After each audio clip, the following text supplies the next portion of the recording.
Hey, I'm Definitiv, also known as Cyclin, and this is the Mind Over Matter podcast, where I talk with fellow Puzzle of Exile creators about the league start, the meta, about mindset, and a little bit about currency generation. Today, I have the Master of Interactions, Dreamcore, with me. Thank you so much for joining, buddy. How have you been? Yeah, I've been good. Yeah, I've been playing quite a bit of this league. I think this league's been an interesting one for me because I think the first week or so of the league felt like it had been going on for a month already. Right, it felt really draining. I think part of that is a bit Mm. of burnout from both games. I've definitely been getting that a bit recently with the flip between each game. Yeah, But as the league kind of progressed a bit more, I've been enjoying it a bit more. Yeah, it's an interesting one for sure because we're mm, in an interesting time for PoE one right now as ExileCon approaches, for PoE 2's launch. So, but overall, yeah, I've been having fun for sure. there's a couple things I want to quickly go to, but first, just in case somebody does not know who you are, would you like to quickly introduce yourself? Yeah, I'm Dreamcore. I have a channel on YouTube where I just mostly talk about like mechanic interactions and things like that. I do other things occasionally. I'll talk about like what's going on in the meta, and we also have a podcast with Palstron where we talk to different creators. But it's mostly like mechanics interactions where I find something interesting about the game and I just talk about it. It's not necessarily a build or something like that, right? It's just something that I find interesting, and I hope that other people can be inspired by it and make something with it. Definitely. I've often saw your interaction videos and been inspired by. Specifically have kept a very close eye to your video before this league start, the Vestigal one, because that is what we've actually been using to make crazy amount of currency because we also saw the potential in it, and as it turns out, it's absolutely insane. Have you seen the recent craze about the gloves? Yes, I did see Yeah. that. Yeah, the mirrorable gloves that are also Yeah. corrupted. Very, very cool. Yeah. I'm really happy the community figured out a way to abuse this. Like, we've been mainly focusing on body armors, but other slots are getting their attention now as well. There have been the Max Wardle shields turning into different shields. There have now been the Templar gloves. There have been some rarity gloves, where you take, I think it's Zadima's Touch, Yeah. the used to be quant gloves, and then you get them on aura size for the even more rarity, to get as much Yeah. rarity on your character as possible. There are very specific outcomes on all the slots that are looking interesting. Yeah, I do really like the vestigial unique system. Mm. I've actually been playing a lot of Legion for the last probably week or so. Yeah. I'm doing tons and tons of Legion. I will say that I think the body armor enshrouding crystal is too rare because I actually Mm. haven't seen a single one. Right, so I've been What? farming Legion like crazy, and I think I've seen like maybe 40 Val crystals, 40 Karui crystals, something like that, and maybe 20 or so or 15 of the Templar crystals, which is the shield one. Mm. But the body armor one is exceptionally rare. And obviously, you already have the fact that the Maraketh army spawns less anyway compared to Mm. the other ones. Even if you have it specs on the tree, it spawns a lot less. And then the drop rate appears to be much, much lower. I mean, I can just give you for context. In Mm. hardcore trade right now, a Val enshrouding crystal, I think, is about 30C, and a body armor enshrouding crystal, the Maraketh one, is about 5 divines. So that's you can just tell the difference there between, Yeah. like, obviously, yes, there's a difference in value there as well, right? Not currency value, but actual use case. Yeah. Because right now there's a huge amount of Calm's Heart being used in hardcore trade because there's a lot of Mm. people using Luminary. So people are trying to get like Cloak of Flame mod on Calm's Heart, right, or something Mm. like that. So yeah, but just to show, yeah, the rarity of those is kind of crazy. But I do really like the Vestigial unique system. I think it's great. I was surprised that it's that crazy for you, because I think I've seen 3 and I only farmed Legion for like 2 days.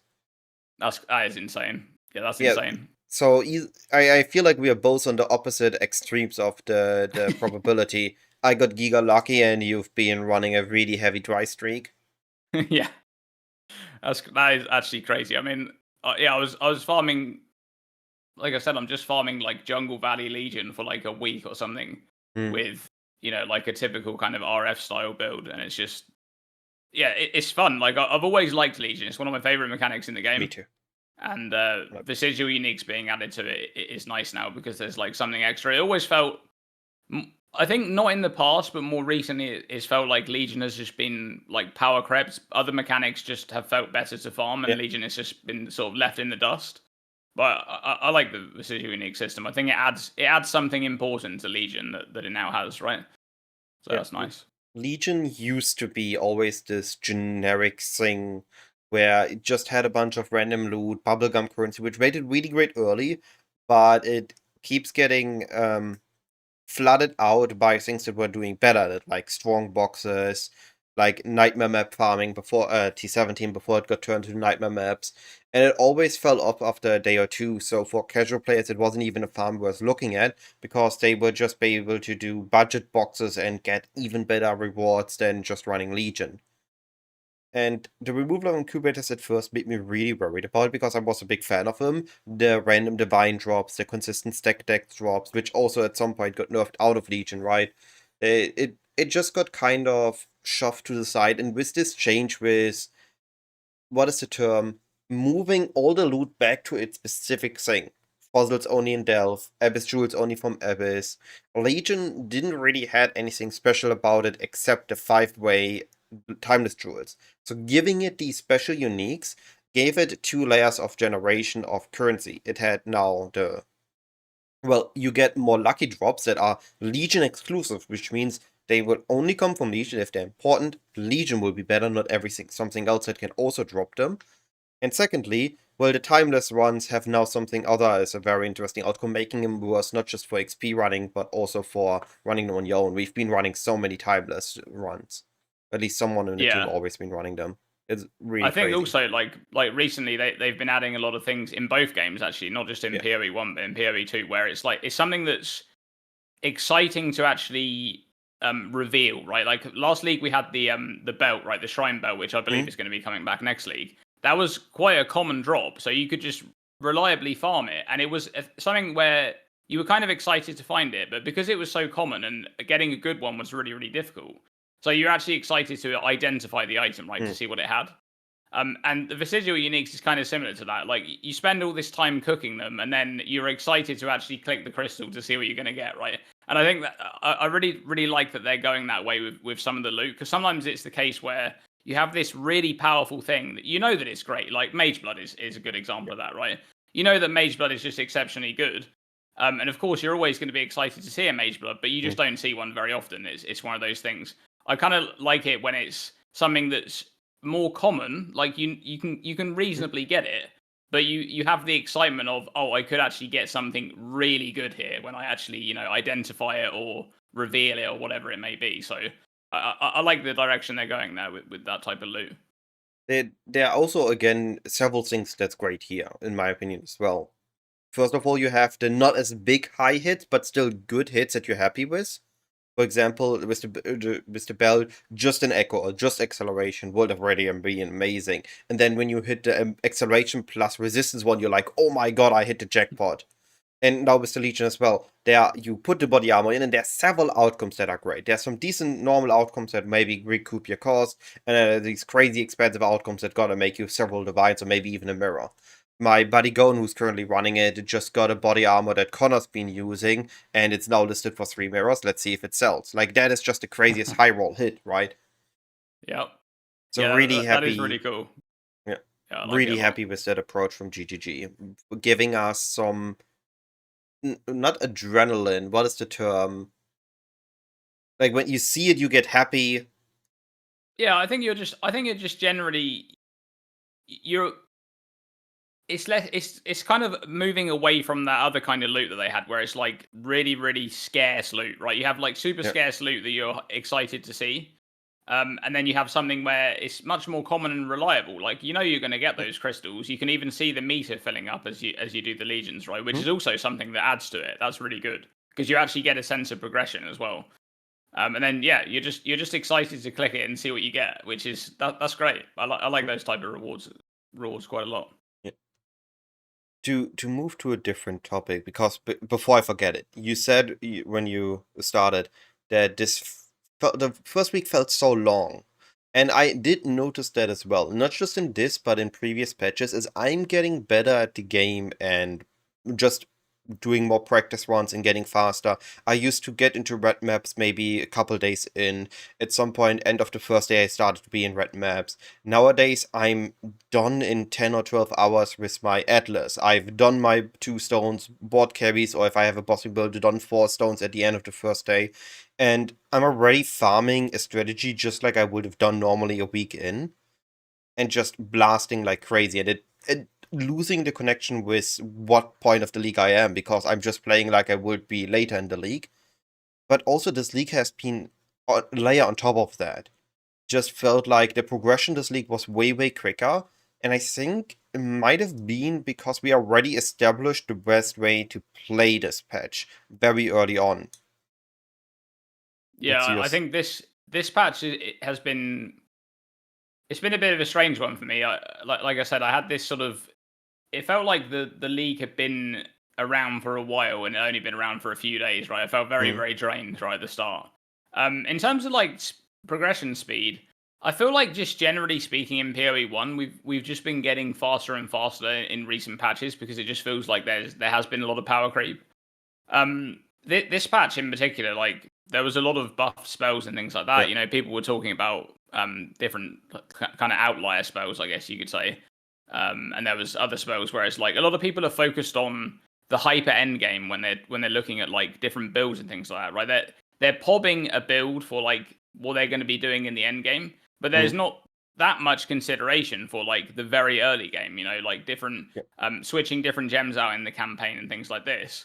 And I think that in a lot of ways, like that kind of stuff gets forgotten when really it's all building up in the background. Like we do have a lot of extra power there, and it enables you to just push through a lot faster. Sometimes you have things with the league mechanic that just gives you, you know, random loot that might be a huge boost. Like back in 327, for example, we had the graphs, and the graphs were actually really quite strong when as soon as you got them, right?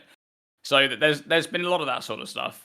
In this patch, there's a little bit less, I would say, in the way of power from the lead mechanic in terms of early on, because yeah, you can use the ghost flame crafting and things like that if you want like very very early. But the thing that is really interesting about the current league is the chest buffs that you get in the zones. Like if you encounter the right chest at the right place in the zone, you are absolutely godly for the rest of that zone, and it basically means that you complete the zone in like, you know, 70% or 60% of the time you would have, because you're much faster, you're stronger. So there is that aspect. I do disagree here a little bit further than just that. I think this is one of the strongest mechanics we have for the campaign, because it is basically a guaranteed blue pack early on, which means every zone has a guaranteed additional blue pack you can kill, which will give you additional loot and additional XP. But more importantly, it is a click and get loot, and most of the early ones are the curl ones. And you just click on them and you get a rare or two. It is so much power having access to rares, especially with the socket changes this early. Rare jewelry, rare weapons. It is way better for attack-based builds, for example, because of this, to just get through campaign. And it's not stopping you like Mirage last patch. Actually, his early zones were really hard because of Mirage, because of all the crazy additional enemies packed in a tight space. It was in a choke point in the zone, and you had to go through there, like in mudflats. It was awful. I've done so many practice ones where I just accepted dying 2 times in mudflats. But then this patch, you just have this tiny thing, you click on it, you're done with it. You don't need to worry about the charts for campaign. It's really powerful early, in my opinion, just because of all the rares you're getting. Yeah, oh yeah, for sure. I definitely remember getting a lot of currency as well in the campaign, just being able to click a lot of currency, which is nice. I think anytime they like the change they made more recently to PoE 1 where they made like exalted orbs more common, I love that. Like I love just being able to use exalted orbs early on, right? Again, that's just another example of power creep right there, right? You're getting exalted orbs now, so you're getting extra modifiers on your item. Like that's just another thing that's been building up. Just slamming a random item in campaign or early maps, and you hit that mod that you need, and suddenly the item is, you use that till T16s. It's just so good. Yeah, there has been a lot of power creep for sure. But I think overall, like the state of the game is still an interesting one, because like they pulled down the difficulty level of like the top end. Obviously, we still have Ubers. That. Yeah, but they kind of like, I don't want to say they killed off the difficulty, because there's still a lot of things there you can do, and you can really reduce your content quite a bit to make it Yeah. difficult. But tier 17s were this really interesting thing that people complained about. I didn't like them very much at all. I think I didn't like the way they went about setting them up. Like the general concept of tier 17s could have been a good one, but the fact that they were like, 5 layouts that weren't particularly nice to run, and you literally had to run them as well, because this is like the only place you're going to get. This is the place you're going to get the most loot from. Like, simple as that. Even though when they first introduced them, they said it wasn't going to be like that. That's kind of how it ended up being. Then they obviously removed that, and now we have like nightmare maps, and we have memory maps, which is like the main focus of farming it, end game maps. But I think, just generally speaking, I would like to see them introduce like more interesting, like difficult encounters in the end game, like in the same way, but not kind of learn from the mistakes of tier 17s. Yeah. It was about what I asked, also asking. Do you think that the issue why we feel like these leaks are going by so fast, or like it feels so long, already happened, while the actually time hasn't happened, because of the reduction of the ceiling? And with that, I mean not the ceiling of what you could technically make difficult, because we still have Delve, we still have 100% Delirium, but more the no reason to push to that level because the reward isn't quite there for most players. Like we saw with early Breach. Breach got nerfed, it's not as big as it was, and there wasn't really anything to take its place. Everybody was looking at Abyss, it looked really promising, but they needed to buff it twice, and now it's just, I think, on par with Breach, not really above it. You think that the lack of juiceable endgame aspirational content is causing this feeling as well? Yes, I think it probably is. There's definitely an aspect of that. I think it's also quite a lot of it has to do with trade and async trade. I mean, I've noticed this definitely. Like, I'm mostly an SSF player. I mostly play solo self-found if I can, right? If I feel like I want to league start SSF, I usually do that. Like this league, I started in SSF, then I moved over to trade because I wanted to start, trying some different interactions and doing some quirky stuff and that kind of thing. But I think async trade has actually added to this factor, because, like you said, the difficulty has kind of come down in some ways, in some regards, right, in the end game. But then also your progression speed has boosted massively due to async trade if you're playing in a trade league. So basically, your time that you would spend sort of progressing your character and trying to reach that point where you can reasonably farm those endgame content has been slimmed down massively. Because now you get to that stronger point faster, and when you actually get there, the content isn't there as much to actually, fulfill your playtime. So yeah, from that perspective, I can definitely see the end game content being a bit of an issue. But I do think async trade has added to this quite a bit. And Yeah, for sure. I don't really know what the answer to that is, to be honest with you. Like, I don't. They're not going to remove async trade, right? And also, it's a great feature. I don't think they should remove it. It's that feature on its own, because as I said, I'm mostly an SSF player, but that feature on its own has made me play more trade in the last recent leagues than I have before, because I kind of enjoy it more now. There's just less annoying interactions that you have to do, and you're just kind of having more fun, I guess. So I'm not sure what the answer to that is, but I think that's definitely part of the issue. I honestly think that we as players will never really be able to give an answer to this question.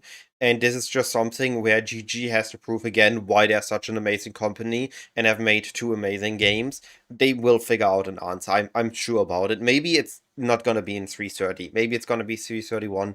But I am confident that we eventually going to get a rise of the endgame difficulty, of the endgame aspirational content again, in some way or form that we as players just didn't even consider existing. Yeah, I think I mean, they already talked about like 330 being an end game patch. I think it's probably going to be an Atlas expansion. So I hope that they're able to introduce like some kind of end game content there. I mean, they did talk about in that interview with Ziz. They talked a lot about like different Scarab things, and I think that's what they're going to be focused on. So I do expect that in the next patch. Yeah, no, the Scarab set one I remember as well. I expected something that. We also kind of still have the Zana, her plan to unravel the Atlas lingering in the horizon. And I do wonder if they gotta reveal this big plan before ExileCon, or are we gonna go a step closer and they're gonna use ExileCon to reveal the massive future of potentially 4.0 coming to PoE 1 with Zana's plan for the Atlas. Yeah, that's definitely something that I could see them doing, like a 4.0. The only thing I would say about 4.0 for PoE 1 is that I think now, like, just based on the kind of trajectory of how both games have gone, I don't see a 4.0 unless there's WASD for PoE 1, because I think that's the one feature that they want to deliver in 4.0 that, like, everyone's been asking for. Yes. Personally, it's strange for me. I play PoE 1 like click to move. Obviously, there's no WASD option. I don't know if I would actually play with WASD in PoE 1. I'm not sure. I don't know whether it's like a muscle memory thing or whatever. Right? In PoE 2, I play with WASD, Yeah, me too. and I kind of enjoy it as well. But I can't say I move over to PoE 1 and immediately think, oh, I can't play this game because there's no WASD. I'm just not like that. I actually don't mind it at all. So I think it's a feature they'd like to bring, and they've said several times that it's going to take them a long time. Now, whether that's kind of marketing speak because actually they've been working on it in the background and that's something they want to, announce at ExileCon, I don't know. Yeah. But I don't see a world where they announce 4.0 and it doesn't have WASD, because I think that's like one of the headline features they want to have. I think for campaign and early endgame, I could definitely see WASD, but also, or rather, but in the end game, when we get to this crazy content where the entire screen is filled with enemies and it's just about killing 100 enemies a second, getting your rampage stick, getting your headhunter buffs, zooming through the map in 30 seconds, WASD is gonna feel a little bit. You're gonna feel overwhelmed when you try to do that with WASD, I think. I also always catch myself in PoE 2 trying to make the build as simplistic as possible when I try to get to the juiced endgame part. One button, just walk and gun gameplay, or preferably something like we done in point 1 where we have a skill that moves us around and literally just have point and click gameplay. Have it as simplified as possible. And I think in PoE 1 we're gonna revert to that again. Now, having said that, both also me being a big not speed runner, but trying to go through the campaign as fast as possible, WASD I welcome for the campaign. It makes inventory management and all the small stuff that you do while running so much easier. Oh yeah, 100%. I actually really like a lot of the small improvements they've been making and little sort of buffs they've been doing to the campaign. Like, for example, the socket thing we had in this patch, right, with the socket colors. I'm really excited to see the PoE 1 races for ExileCon, like the qualifiers, right? Because that change alone is bound to have quite a big impact, and also we had like different balance changes for different spells. So definitely excited to see the racers compete. Me too. It's gonna be. I think it's not just gonna have an impact on the racing, but also on the future of the campaign builds that we are using. Right? We always adapt the racing builds into the builds we're using for campaign for leveling. If we are looking at league start leveling, and it's gonna be interesting to see what's happening there and how.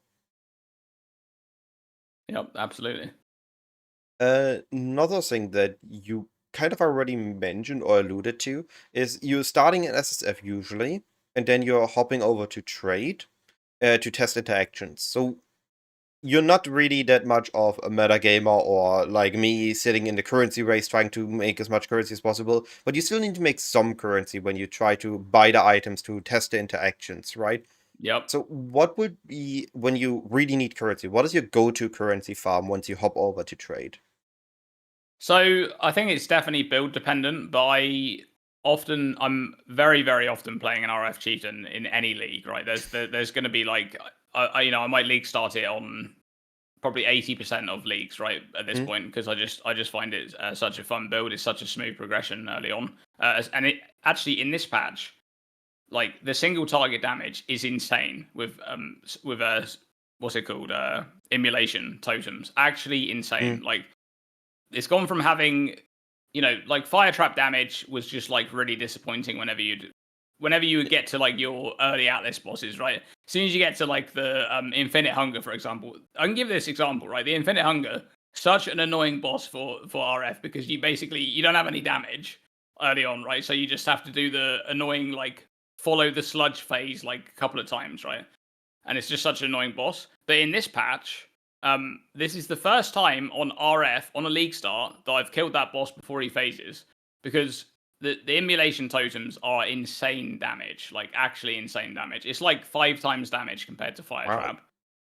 So yeah, that is basically that one bit of interaction there has single-handedly solved Chieftain's single target damage on RF, and now the build is basically complete. Like in my mind, it's one of the best league starters now, because you basically just have this incredible progression where you don't have. There's basically no like down points anymore either, because before, I'm not sure if you've started RF before, but I haven't. How Pox would do, how Pox would like sell the RF build is that you would basically mule a witch to level 4 to grab a bunch of spell gems, then you would level as spells, and you would play like rolling magma that would ignite, then you get RF at some point, and you'd also play like Holy Flame Totem or something like that. But now that they changed the colors, like the socket system with the colors, you can just play melee. You play melee until like Act 2 or even Act 3, then you switch over to RF. Yeah. And the progression is so much smoother. Now, personally, whenever I've played RF in the past, I've always played melee anyway, because I've always found it better. But the socket color system actually changed that massively and made it a lot better. And now RF just feels amazing. Like Marauder just completely sucks in Act 1. Like it's one of the worst classes through Act 1. It's absolutely horrendous. You slam and miss. You slam and miss. Exactly. It is absolutely horrible. It's horrendous. But once you're out of Act 1, like as soon as you get into Act 2, you clear those first few zones, you get RF, you're smooth sailing from there. For me, it's a comfort pick though, right? Because you got to remember that I'm playing SSF and I also play hardcore. So this is two things that that kind of will change my perspective quite a bit compared to the average player. And so I think it's one of those things that I just really enjoy playing. But getting back to what you were saying about the farming, for me it's definitely build based. But usually, if I'm still playing that when I move over to trade, I'll probably play things that I think are like going to be really synergistic with that. Like Breach was one, but it got nerfed pretty heavily. This league I'm playing Legion. The enshrouding crystals sell quite well in hardcore trade because people have got a lot of currency and they're just spamming uniques into those crystals, so that's pretty nice. I've also actually been selling the emblems, like the Maraketh emblems sell for a fortune for some reason. They sell a lot, like 100 C a pop or something like that. So all this stuff really does build up. Yeah, Legion is great again. I'm also a major Legion fan. I get what you mean. The build should always be adjusted to a strategy. Now, I generally take a different approach of when I look at a league start, I look at the strategy I want to do that I believe is going to be good, and I play it. But of course, this is a trade perspective. In SSF, you just have a completely different view.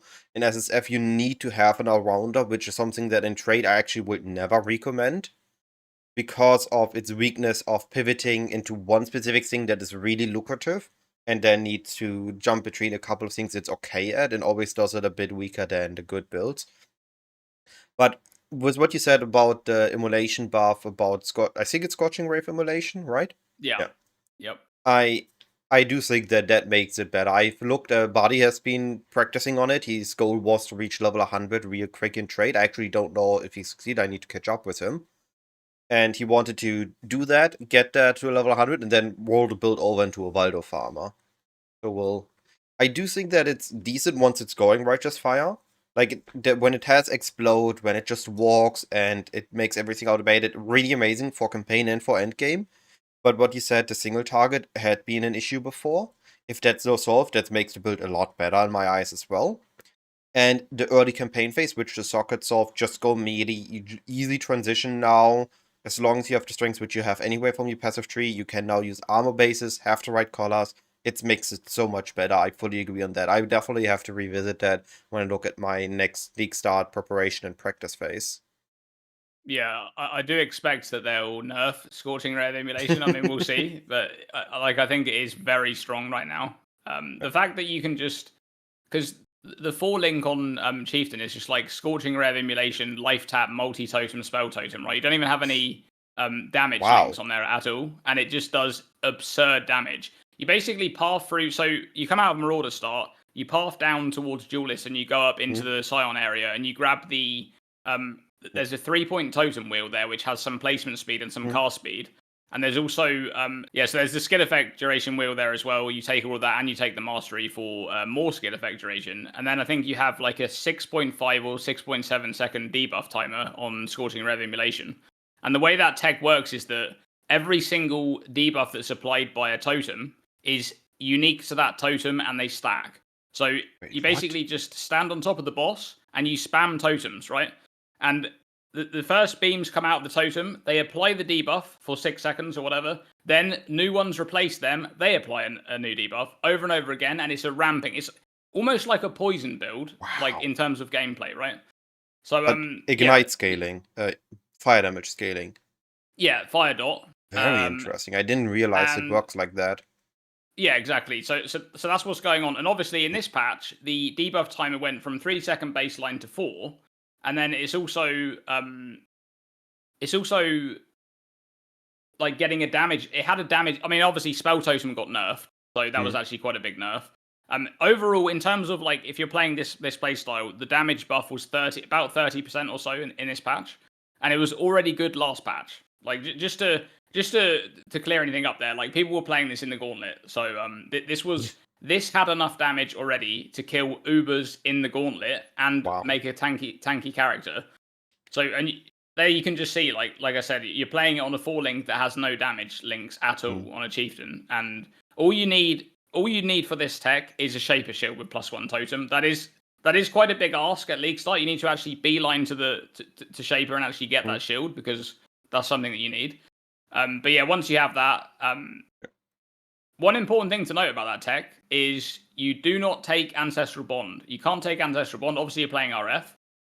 But there is something really important as to why you can't take Ancestral Bond. And that is that even though the Chieftain's Hinokora node says that when your totems kill an enemy, they'll cause the explosion. What's happening in PoE 1 with proxies is that if a proxy kills something with damage over time, the kill credit is attributed to your character, which means that you then cause the explosion, and because Ancestral Bond, it does no damage. So you can't go like all in on totems and just play Ancestral Bond. It has to be this like substitute damage that you just use for, for bossing. But, makes sense. Yeah. Really strong interaction, and I expect it won't last very long, but yeah. Maybe long enough. BPL is coming up end of this month. Might be time to do Righteous Fire and BPL. Yep, for sure. Yeah, you'll definitely you'll if you set it up correctly, like you'll notice just how strong it is. It's so good. I will definitely take a look before BPL just in case I might need it. Yep. Sorry. I don't know, how much are you keeping track of how the meta is looking in trade? Or are you just looking at the new interactions and not really worrying about the meta? I haven't been doing too much meta following yet, but I will be doing like a meta recap soon as we're kind of coming up on that stage of the league where I usually do it. But I mean, yeah, I've definitely been following roughly what's going on. There's tons of Luminari especially has been popping off recently because obviously people have discovered now that it's extremely strong. I guess we could discuss Luminari a bit, but what do you think about Luminari self or doing damage yourself and having a support mercenary compared to having a carry mercenary? So these two things are not even the same, like not even close.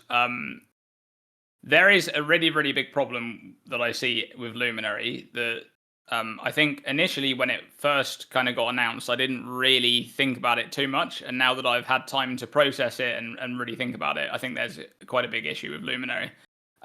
From the perspective of having a Luminary that deals damage, you can make your character so incredibly tanky and still have a Luminary that deals absurd damage.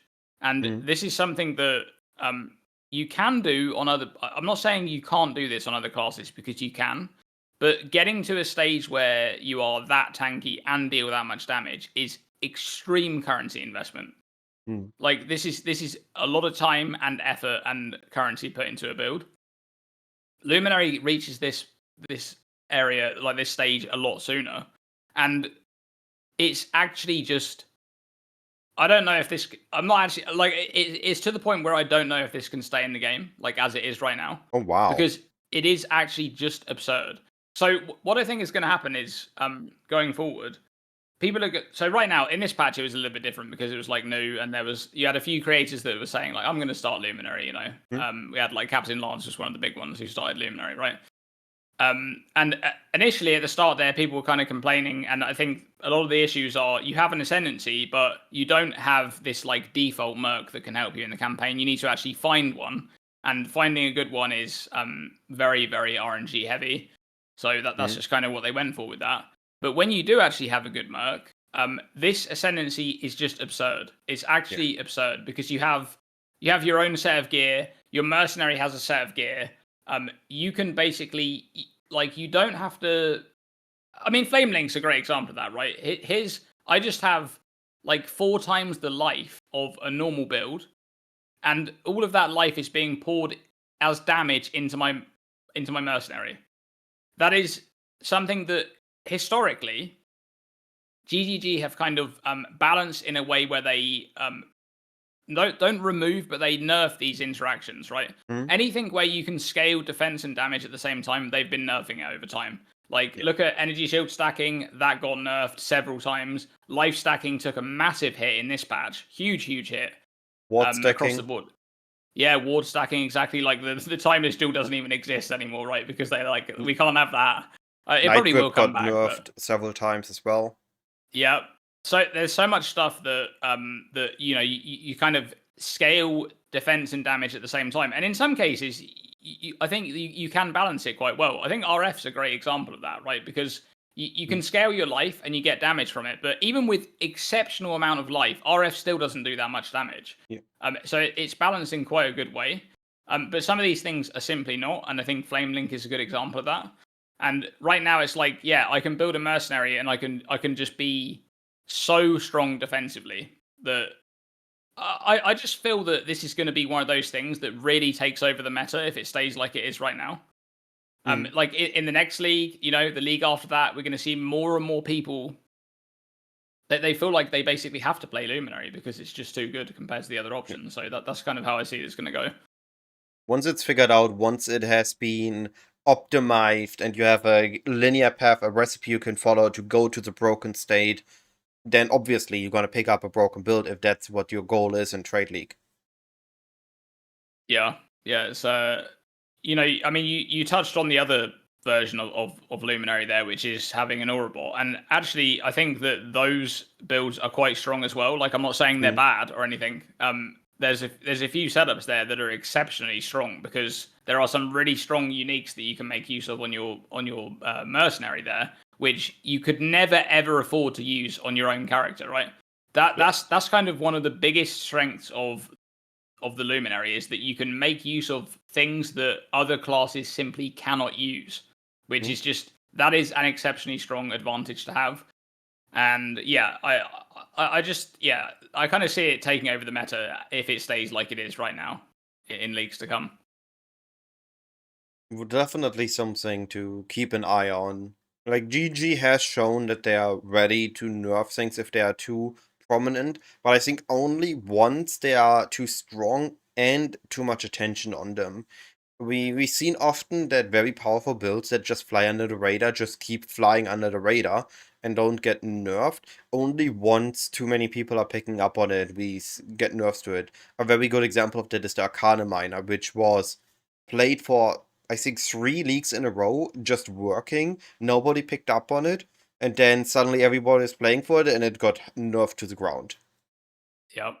Yeah, they definitely balance based on play rate rather than how sort of strong something is. I guess in there's people playing crazy builds and they don't say anything about it and they're playing it for leagues, right? Yeah. Whenever something becomes like really popular because a big content creator or maybe several content creators are talking about it and they made builds around it and things like that. That is when those play rates skyrocket, and Yeah, maybe over the course of like 1 or 2 leagues, this becomes the most popular thing, and then you know for sure that that's getting nerfed next patch. That's just how it works. yeah, for sure. Taking a step back from the meta, what I'm curious about is your process of finding these interactions. Because, I mean, looking at new skills and looking at new items, that's easy. And if there's something broken on the surface, okay, a lot of people can do that. But you always go the step further of not just looking at what the new thing is, but you find the correct existing parts to lock that interaction in place to actually figure out that interaction. And I'm really curious, how do you go about that? What is your process for this? So I think a lot of it comes with just having a pretty deep knowledge base of how these things function, just generally speaking. I've spent so much time just like testing things in game. In PoE 1 and in PoE 2. I mean, in PoE 2 recently, because it's a new game, I've been testing so much. Like, I spend probably like 60% of my league just testing things, right? I'm just testing these mechanic interactions because I want to know, right? That's kind of, at the end of the day, like, yes, I make content out of it and stuff like that, but I want to know how it works for sure. Like, it's always the case that you read something in Path of Exile, and based on like prior knowledge, you kind of think you know how it's going to work, and sometimes that's exactly how it works out, right? But occasionally it's like, okay, this new thing that's come into the game, it doesn't work exactly how I thought it was going to work, and you can't know that until you test it. So yeah, I do tons of testing in both games. I think more recently in Path of Exile 1, we've been getting some kind of new things coming in, and I feel like that's a little bit of the PoE 2 influence there. They have these new mechanics coming in. Like, for example, in this patch, they had the Draugr Flames shield, which I actually made a build around, and that's a really fun shield. So it's like, basically, when you cause an ignite, you get this this kind of ring of, it looks like RF. It's like green RF around you, right? And that ring is dealing 15% of your inflicted ignite for 8 seconds. So it just stays around you and it's dealing 15% of the ignite. So I was playing that on a chieftain because obviously Hinakora can cause some absolutely gigantic ignites, because if you explode a rare monster, you are getting a ginormous base ignite. And yeah, ignite prolif is great, but you've got this thing around you for 8 seconds. And what I found is that is really good when I'm doing Legion, because you know, for 8 seconds, I can clear the entire Legion with one big explosion. That's it. It's done. So that's really nice. And I've done tons of testing with that as well, just to see what's going on. Like, for example, with proxies, like you're throwing traps, right? Like Fire Trap. And it creates a bunch of those rings on the ground. So I was thinking, like, do they stack? Like, do they overlap? But they don't, right? They don't overlap. But they do create a bunch of rings on the ground. So yeah, I had to test that as well. So yeah, I do tons and tons of testing, but a lot of it does go back to like having prior knowledge, and I think that has become a little bit jarring jumping between the two games, because there's a bunch of mechanics and things that exist in both games. You know, like energy shield is there, damaging ailments, all these things, but they have entirely different mechanics in both games. So I have to like jump between the two and then like basically reconfigure where I'm at, right? Because it's like, okay, I need to remember that this is for this, you know, this is what's going on. Like, energy shield is a huge one, because like in PoE 1, chaos damage bypasses energy shield. In PoE 2, it doesn't bypass, but it's dealing double damage. And it's like, okay, I've got to like got to make sure I know where I'm at. But yeah, it's just tons of testing. Admirable, honestly. A lot of players, in the first place, don't have the time to do that testing, so they rely on creators like you to get that knowledge to them, because they work, they come home, they just want to play down and enjoy, but maybe they don't want to play Bow Build for the 10th league in a row. Maybe they do want to play Roger's Flames, Chieftain. So there, it's really great to have creators like you that take the time, have the curiosity and the knowledge to convert these new items into working interactions and enable builds. Yeah, it's easily my favorite thing that I do on YouTube. Like, you know, I do the podcast and I do some other things like the meta and stuff. But my favorite thing is definitely like talking about different interactions, because that's, if those things didn't exist, like if Path of Exile wasn't this kind of like sandbox thing where you can just take everything and just build it however you want, I wouldn't be playing this game. It's as simple as that.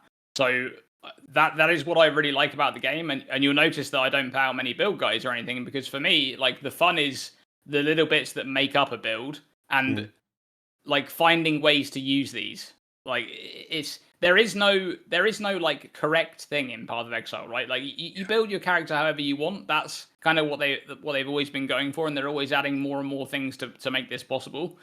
So I just want to shine a light on these different things, and maybe someone ends up making a cool build out of it. And if they do, like, that's it. My job's complete, right? I've done something. I've inspired someone to do something. So that's Amazing. that's what I want to do. I think Path of Exile obviously has this huge hurdle initially, the massive passive tree, thousands from items, skill gems, rares, uniques, and it's a lot of overwhelmingness for new players. But once you get over that initial hurdle and you get acquaintance with it and you start to understand it, the depth that the game allows, its biggest downside is also its greatest upside. It just has so much options that you can do for whatever you want to do, for builds, for content, for how to play the game, for what to achieve in the game, for aspirational goals, and it's just what makes me, and I believe a lot of other players, just love Path of Exile 1 and Path of Exile 2 so much.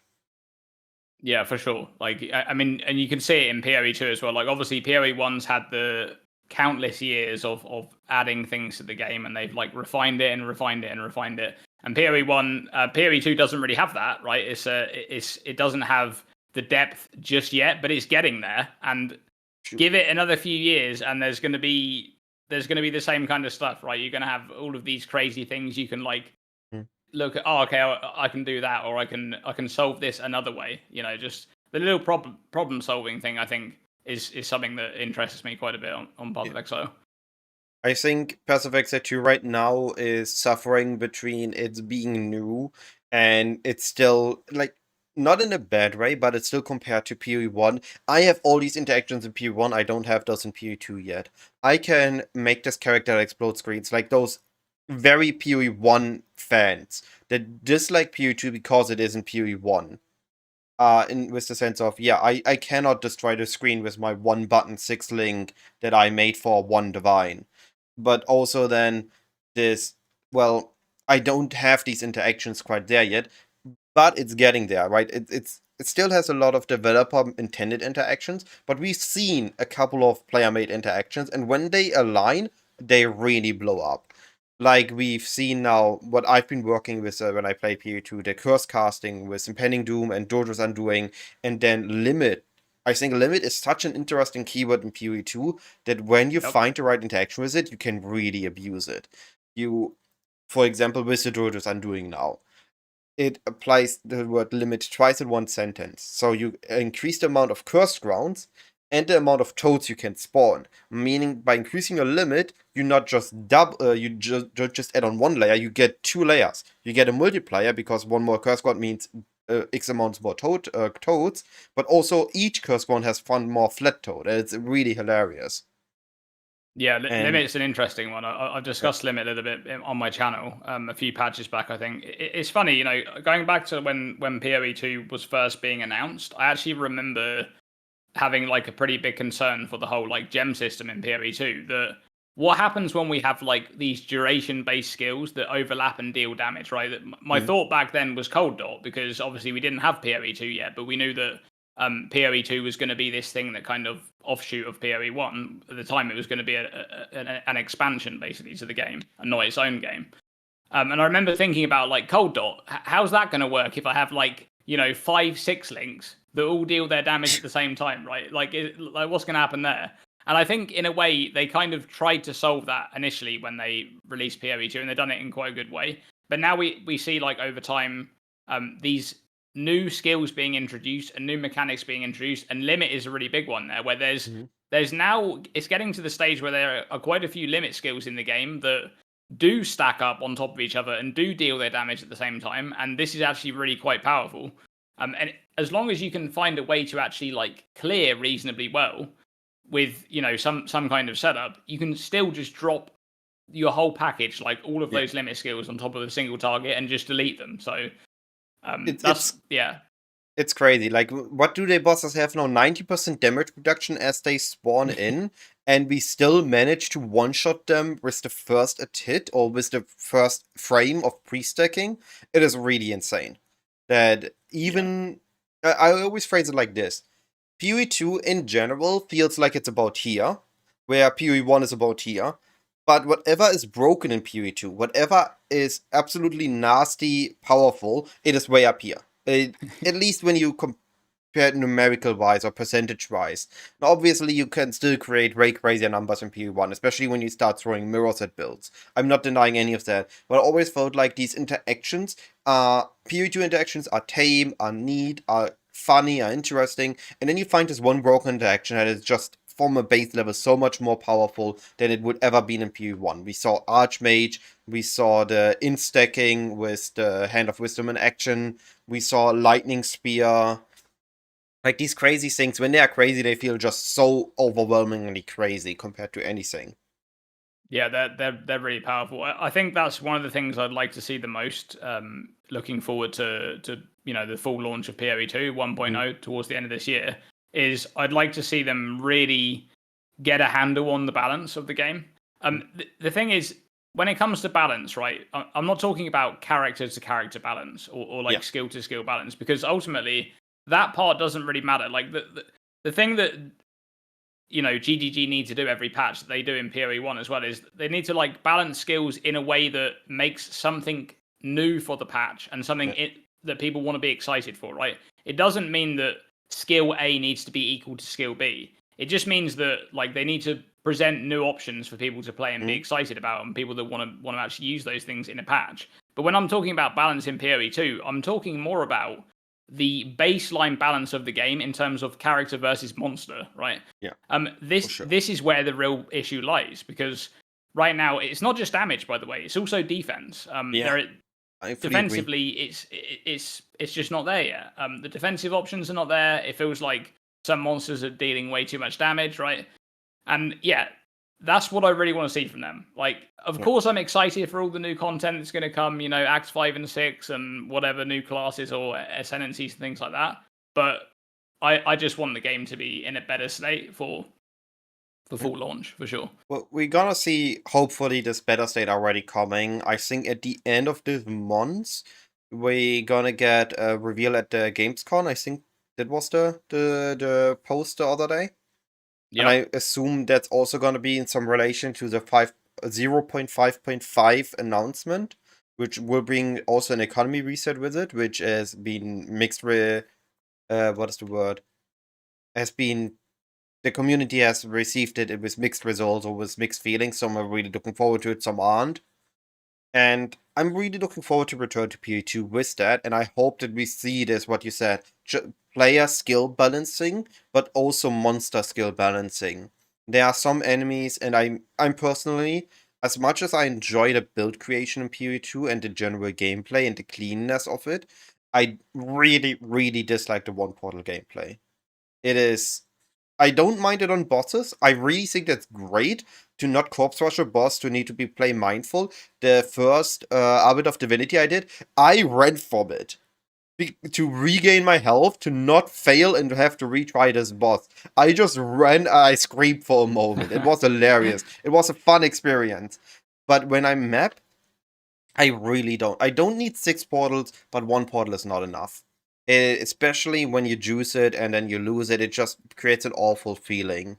It's now hardcore, I understand you opt in on that, but in softcore, I don't understand why it has to be like that. But that's my personal biggest grief with PoE 2. Outside of that, it's an amazing game. Yeah, I think the portal thing is definitely an interesting discussion to be brought up again at this stage in PoE 2's development, because back when they first introduced that system, the game was very, very different, like very different. Yeah.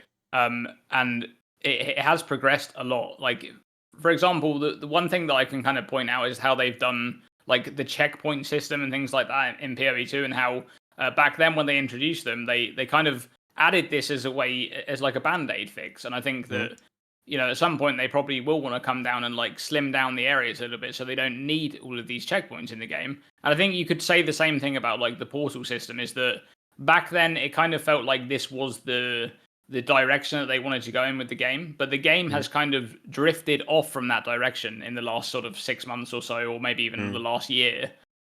And maybe it's one of those things that they'll have to go back and review before full launch, because I kind of agree in a way. Like I don't really think it fits that well, and I think just generally speaking, like the way the whole like 3 tablets only have 1 portal. The whole system could probably do with being reviewed. Like tablets in general are a little bit strange. I think they could definitely do with improvements there. But yeah, there's a lot of work to do on PoE2, like ultimately, right? But there's so much stuff that they can only do so much in a patch. So I am actually mixed about tablets, because I think for casual players, tablets are neat. Especially when you only look at it from an SF perspective or a trade light perspective. Now, if you're looking at min-maxing it, I think it's really bad. And where brings the argument, I think Palsteron was it? I hope I credit the right person here. Saying that, well, changing it to scarabs doesn't hurt casual players and would benefit the power players. So I fully get that. I agree with that. I would be wholly happy with scarabs. I don't think it would be a downside, but I can see the tablets looking decent for the more casual player base, because they just roll it, they just use it, and they just enjoy it. But the moment you're looking at trying to max your strategy, the steps you have to take, especially with tablets, with cities, with Delirium, it's always going to create the setup thing. And I hope GGG finds the right solution for it. And going back to what I said earlier today, or earlier in this podcast, I know they will find it eventually. I'm just a question of when, not if. yeah, I think like switching over to, because obviously scarabs in PoE1, like there are just so many of them. So from like a new player perspective, I could definitely see it being, yeah, you can just lob in scarabs and you can get whatever you want, and then you have the more intricate strategies where you can assemble very specific scarabs, and then you get like a huge kind of multiplier on your loot that's coming out of that map. And in PoE2, it's like this system is a lot more simplified, I'd say, generally speaking. There are not very many tablets, but the modifiers that are actually on them are very important. And yeah, like you say, you can kind of have this thing where you, as like an experienced player, you're looking for very specific modifiers on tablets, but as a newer player, you're just gaining modifiers on a tablet and just throwing it in there, right? And you're just playing the map. So I can definitely see it from both sides, like how both systems can work in either game, and why they might have wanted to go for that type of system in PoE2, because you've got to remember that PoE2 does have, generally speaking, a larger, more casual audience. But yeah, I think it's one of those systems definitely that it got introduced. We had the whole tower thing in PoE2 that lasted for a very long time, and people didn't really like towers, and then towers kind of went away, but they're still there, but they're kind of a different thing now. And I think I kind of feel like tablets are going to end up with the same thing, where we've got them now, and maybe in several patches to come, we're going to have a system that kind of replaces them and maybe refines it a little bit, because it's Actually, it's not perfect.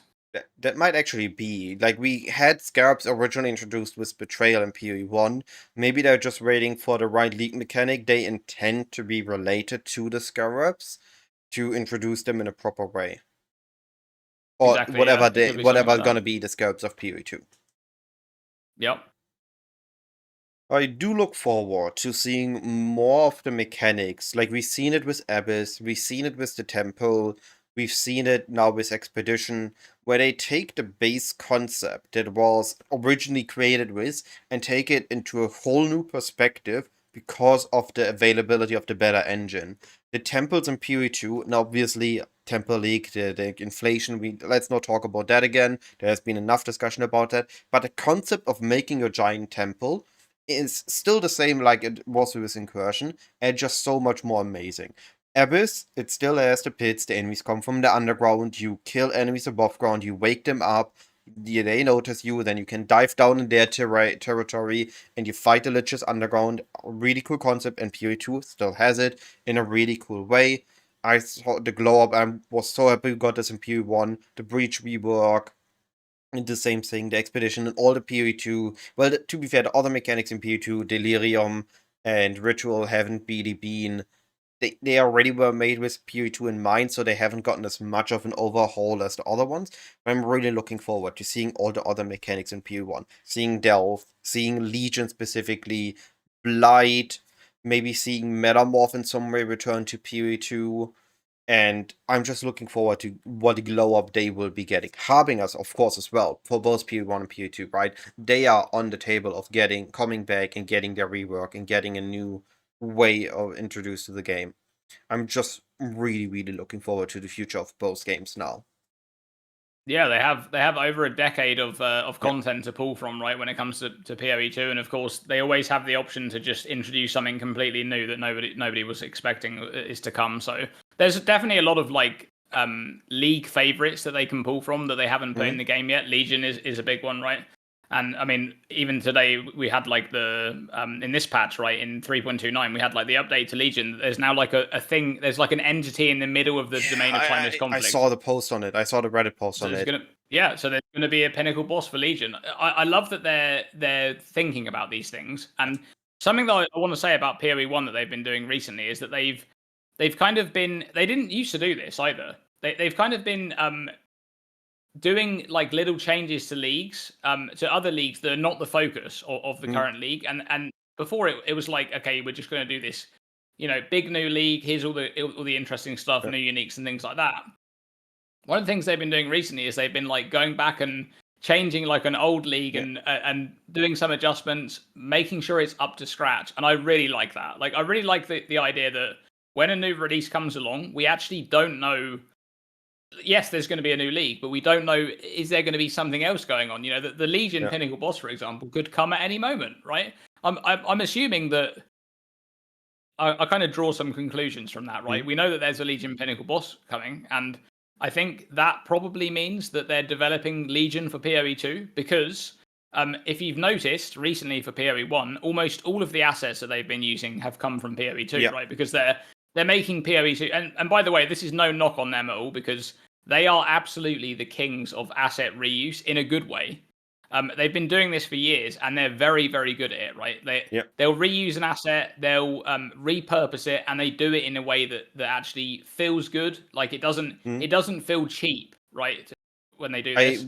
Wasn't their word specifically same look, different feel? Yeah, exactly. That's and that's how it is for sure. Like, for example, Abyss is a good example of that, right? We have a bunch of monsters in Abyss, and they're actually doing different things, right? They're actually like Octavian programmed all of these monsters to do different things, and going between the two different games, like, you expect this monster to do one thing, but it's doing something else because it's in a different game. So I like that a lot, and I think you could probably draw the conclusion there that maybe if there's a pinnacle boss being developed for Legion, that asset of the boss is probably something that was made for PoE2, and we might see Legion coming into PoE2 before long. They did state that they want pinnacle bosses to be in every mechanic. We also knew that Blightweather was originally developed, was supposed to have a pinnacle boss that never got into the game. So the question now is, are we first going to see the mechanics with their pinnacle bosses in 2 or 1? And if they appear in 2, are they going to have a different pinnacle boss in 1? Because that could also be an interesting thing. And I'm really looking forward to everything. Sadly, though, we did reach the end of this conversation. We had a lovely chat, I think, at least from my perspective. It was amazing. I had a lot of fun. I learned quite a bit as well again. So really, really happy with today's conversation.